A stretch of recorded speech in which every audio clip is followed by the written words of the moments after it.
আসসালামু আলাইকুম সুপ্রিয় দর্শক শ্রোতা বন্ধুরা, সকলে কেমন আছেন?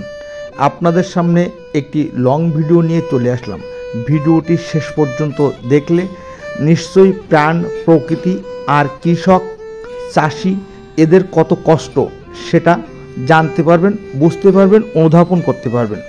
সাথে এই গাছের মনের কষ্ট আপনাদের সাথে আমি শেয়ার করব। দর্শক, শীতে খেজুরের রসের স্বাদ অন্যরকম একটি অমীয়। আর খেজুরের রসের পায়েসের কথা তো বলাই লাগে না।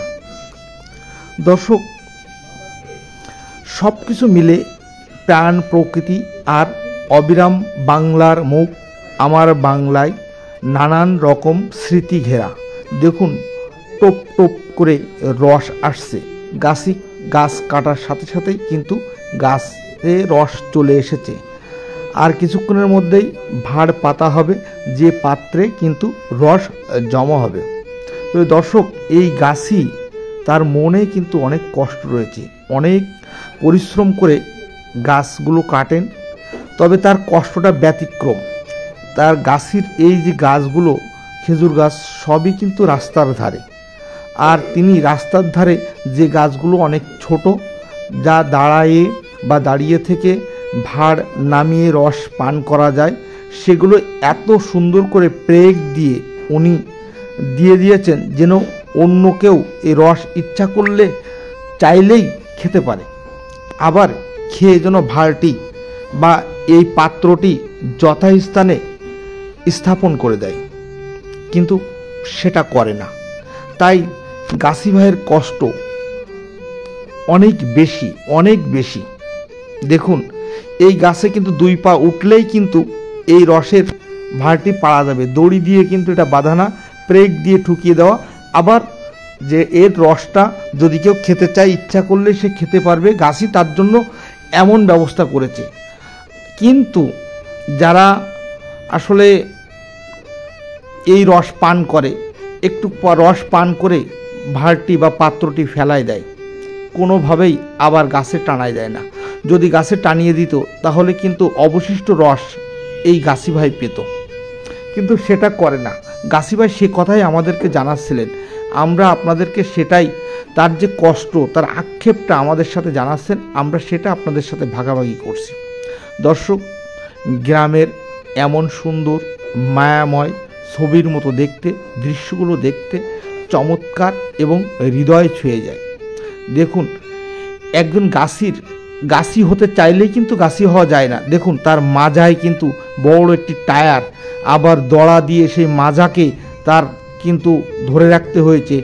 আবার তার দা এবং ভাঁড় রাখার জন্য বা আপনার রসের পাত্র রাখার জন্য তার কিন্তু এক্সট্রা আরও একটি উপায় রাখা হয়েছে। দেখুন কত কষ্ট করে, অনেক বেশি ঝুল দিয়ে। এখন কিন্তু গাছগুলো অনেক বেশি শক্ত হয়ে গেছে, যে কারণে এই ধারালো দা দিয়ে কিন্তু তিনি কাটতে পারছেন না। তারপরেও তিনি সাজোরে চেষ্টা করছেন। অনেক কষ্টের পরে কিন্তু রস আসে। আর গ্রাম বাংলার রসের দাম একসময় 10 টাকা 5 টাকা ছিল, আর এখন এক ভাঁড়, এই এক পাত্র রসের দাম কিন্তু 300 টাকা। কারণ কি, আগের মতো কিন্তু রস গাছ কিছুই নেই। আগের মতো আবহাওয়া উপযোগী না, আবহাওয়া অনুকূলে না, আগের মতো ঋতুর সাথে ঋতুর মিল না থাকায় কিন্তু আগের মতো রস পাওয়া যায় না।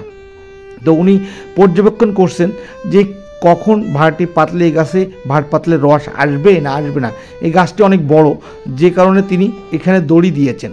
দেখুন কিভাবে দড়িটা বেঁধে দিল। এবার নেমে আসছেন এক গাছ থেকে অন্য গাছ। এভাবেই নানান গাছি ভাই কিন্তু চেষ্টা করছে তার গাছগুলো কেটে সুন্দরভাবে রস সংগ্রহ করার জন্য। দর্শক, অপূর্ব দৃশ্য। এভাবে রাস্তার চারিদিকে দেখেন সবুজ, সরিষা ক্ষেত, নানান রকম দৃশ্যের মধ্যে গ্রাম বাংলার এই যে অপরূপ দৃশ্য আপনি ইচ্ছা করলেই দেখতে পাবেন না। তাই আপনাদের জন্য এই সুন্দর ভিডিওটি আমি সাজিয়েছি মনের মাধুরী মিশিয়ে। হয়তোবা আপনাদের কাছে যে উপস্থাপন করার কথা, এগুলো হয়তোবা শ্রুতি মধুর হয়নি, তার জন্যে আমি আন্তরিকভাবে দুঃখিত। কারণ কি, এটা কেবলই হৃদয় থেকে বা কলব থেকে বেরিয়ে আসছে। আমি আপনাদেরকে গাছের যে চোখ যেটা কাটে সেটা কিন্তু দেখানোর চেষ্টা করছি। একেবারে মূল বিষয়গুলো কিন্তু আপনাদের সামনে নিয়ে আসছি।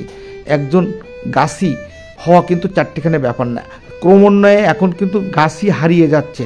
আগে এক সময় 10-15 টাকা দিলেই কিন্তু একটা গাছ উঠিয়ে রসের জন্য প্রস্তুত করে দিত, আর এখন একটা গাছ উঠিয়ে রসের জন্য প্রস্তুত করতে সর্বনিম্ন 500 টাকা লাগে। সবাই ভালো থাকবেন, সকলের জন্য শুভ।